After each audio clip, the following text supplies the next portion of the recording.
Salut à tous et bienvenue sur notre chaîne. Aujourd'hui, on plonge au cœur d'une crise humanitaire et sécuritaire majeure qui secoue l'Afrique centrale, celle du M23 en République démocratique du Congo. Qui sont-ils? Que veulent-ils? Et pourquoi leurs actions ont-elles des conséquences si dévastatrices? Restez avec nous pour tout comprendre. Pour commencer, le M23, ou Mouvement du 23 mars, n'est pas un groupe nouveau.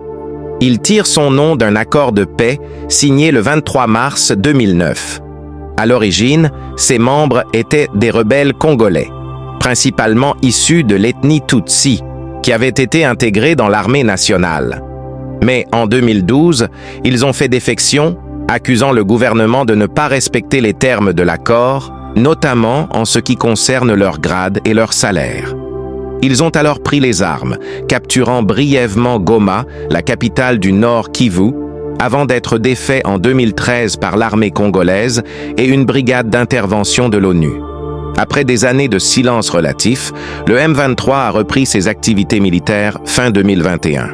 Pourquoi ce retour? Les raisons sont complexes. Le groupe affirme se battre pour protéger la communauté Tutsi congolaise contre les discriminations et les attaques d'autres groupes armés.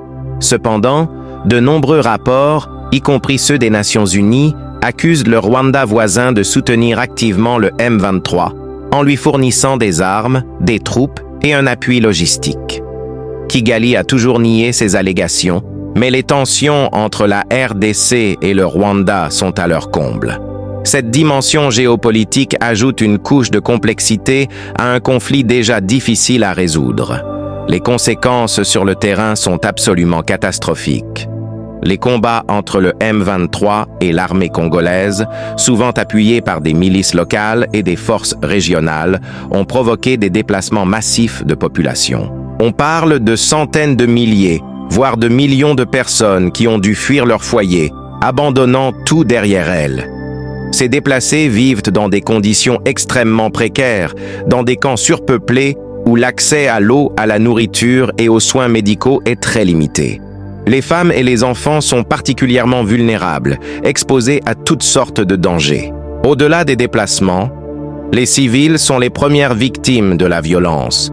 Les exactions sont quotidiennes, massacres, enlèvements, pillages. La situation humanitaire est décrite comme l'une des pires au monde.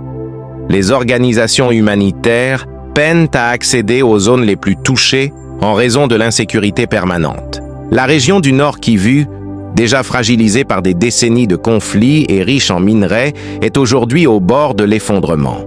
L'instabilité empêche tout développement et plonge des millions de personnes dans une pauvreté extrême et une peur constante. Face à cette tragédie, la communauté internationale tente de réagir, mais les efforts diplomatiques piétinent. Des processus de paix sont lancés, des cessez-le-feu sont annoncés, mais ils sont rarement respectés sur le terrain.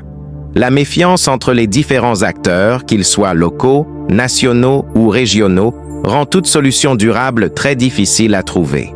Pour les Congolais de l'Est, le quotidien est une lutte pour la survie, dans l'attente d'une paix qui semble toujours plus lointaine. Voilà pour ce tour d'horizon de la situation complexe et tragique liée au M23 en RDC. C'est un sujet grave qui mérite toute notre attention. Si cette vidéo vous a permis de mieux comprendre les enjeux, n'hésitez pas à la partager pour sensibiliser votre entourage. Merci de nous avoir suivis, laissez un pouce bleu si vous avez appris quelque chose et abonnez-vous pour ne pas manquer nos prochaines analyses. À très bientôt.